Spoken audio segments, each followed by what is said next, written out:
Chapter 12. Chapter 13. Spyro rose before the sun was up.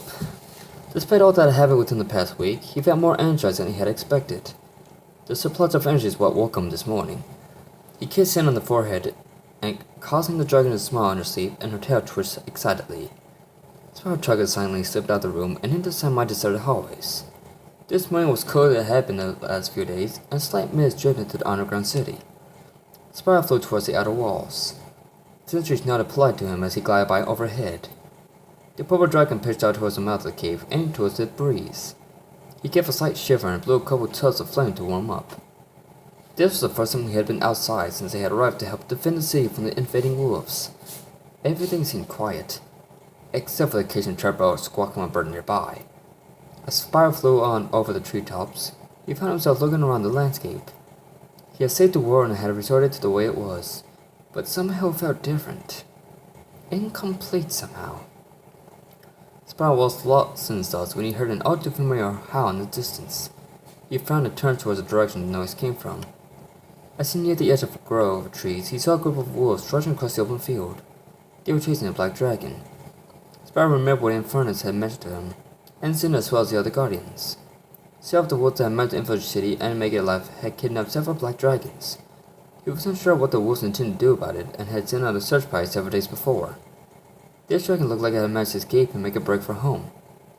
The dragon tripped on a tree stump and turned around in time for the first of his pursuers to raise his heavy blade high over his head.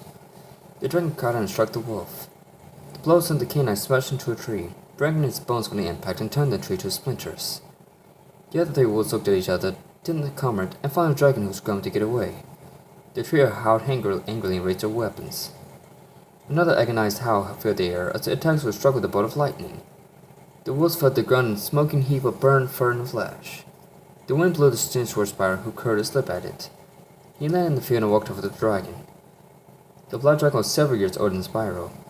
He almost resembled a male version of Cinder, with larger muscles than Spyro, and his adult horns already showing signs of poking through his scales.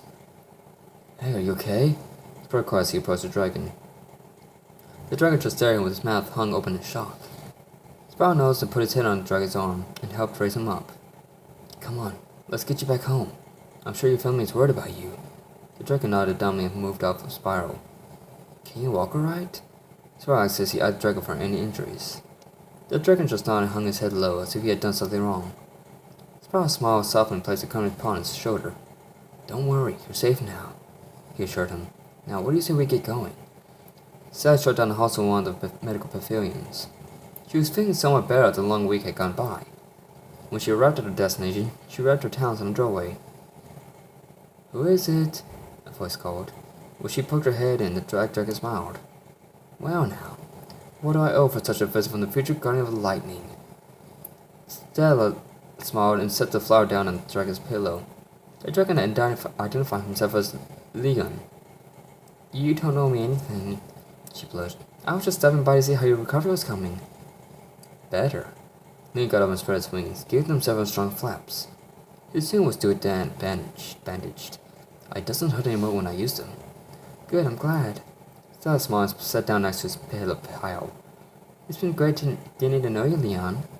She blushed to say those words and did her best to hide it. "Despite the circumstances," Leon sighed sadly and flopped back down on the cushions. "It's been great getting to know you and an amazing dragoness like you. It's not every day you get rescued and fed by a pretty guardian." Stella's cheeks burned and she was forced to turn away slightly. "At any rate, Leon, we leave tomorrow for Warfang." "The Dragon City?" "Yes, it's my home for the remainder of the year. Until my training's complete at least. Then if I do become guardian, it will be my more permanent home." "If you're trying to say goodbye, you don't need to trouble yourself about it." Leon stroked her cheek with a claw. Stella looked at him curiously. "I'll come with you. Perhaps there's something the guardians will help me do to help out. Or maybe I'll just stay with you there." "But what about your family?" Stella pointed out. "What would they say?" Leon shook his head. "I have no family to speak of here. I lost someone else a hatchling. But I can tell you this much." He leaned in and brought his snout up to Stella's. "I'm sure they'd want me to be part of something important and to be happy." Without another word, he leaned in and kissed Stella. The guardian's eyes grew as she felt the blood in her body burn and her heart thump against her chest. Then she closed her eyes and delved in a moment. Spyro led the dragon back to the woods towards the mouth of the cave. The walk back took over an hour, and by now the sun was burning away the last of the morning fog. Once inside the cave, Spyro marched up to the gate. The guards opened with curious expressions on their faces as to why the purple dragon would enter the main gate rather than flying off over the obstacles he had done before. Spyro led the dragon back to the residential area of the city. By now, Spyro's stomach was growling for breakfast, but he had to take the dragon to the elders in the main temple first. As the two ascended the stairs, Spyro spoke. "I'm sure the others here are going to be glad you managed to escape from the wolves," he started. "They may ask you what happened to the other dragons that went missing." The dragon looked up slightly as he neared the top of the stairs. Suddenly, from out of nowhere, Spyro felt something stab deep into his shoulder. He heard a pain collapse on the stairs. He looked back to see the black dragon's broad-headed tail blade burned into his flesh. Spyro watched as a twisted grin spread across the dragon's mouth. His eyes began to glow purple and dark energy spread out from his body. The flames sprouted high and began to take shape. The figure that leaned over them sneered, and Spyro felt his blood run cold. "No!" Spyro gasped in horror. "Oh, yes," the dragon laughed evilly. "Hello again, young Spyro." "Malefor!" Spyro tried to resist the force of the black dragon's blade, but only ended up getting driven deeper into his shoulder. "How is this possible? I destroyed you." The black dragon laughed. "Young dragon, did it die to teach you nothing? When a dragon dies, he does not truly leave this world because the spirit lives on." Spyro's eyes grew wider as he remembered the former Fire Guardian's words. "It's like I told you before." Malefor leaned down close to Spyro.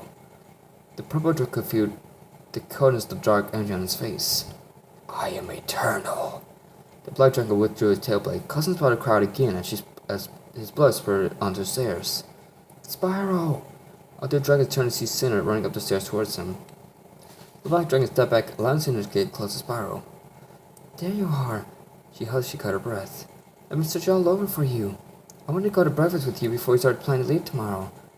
It was then she noticed the blood trickling down Spyro's arm and side. "Oh my god! Spyro, you're bleeding!" She leaned closer to the wound to get a better look. "What happened? Were you attacked?" Cinder, Spyro started, fighting against the pain. He couldn't understand why she was paying no mind to the other dragon, staying no more than 3 feet away from her. He froze and darkened his extended tail and let the end of his tail hold next to Cinder's throat. The black dragon was completely unaware of the action. "Cinder, Cinder stammered. "She can't see or hear me, Spyro," Malefor sneered. "Neither can any other dragon. But if you do tell her about me, then I will kill her where she stands." Spyro's eyes grew wide in terror as he glanced from the dragon to the Dark Master and back. Cinder noticed the way he was looking around and cocked her head suspiciously. "Spyro? What are you looking at?" She turned around to see nothing but air. She looked back at him with a suspicious stare. "Nothing," Spyro stammered. He watched his black dragon's tailblade twitch beside Cinder's neck. I was just out for a walk outside the cave and ran into a broken tree branch." He headlined to her, but he had to if he didn't want to lose her. Cinder narrowed her eyes at him.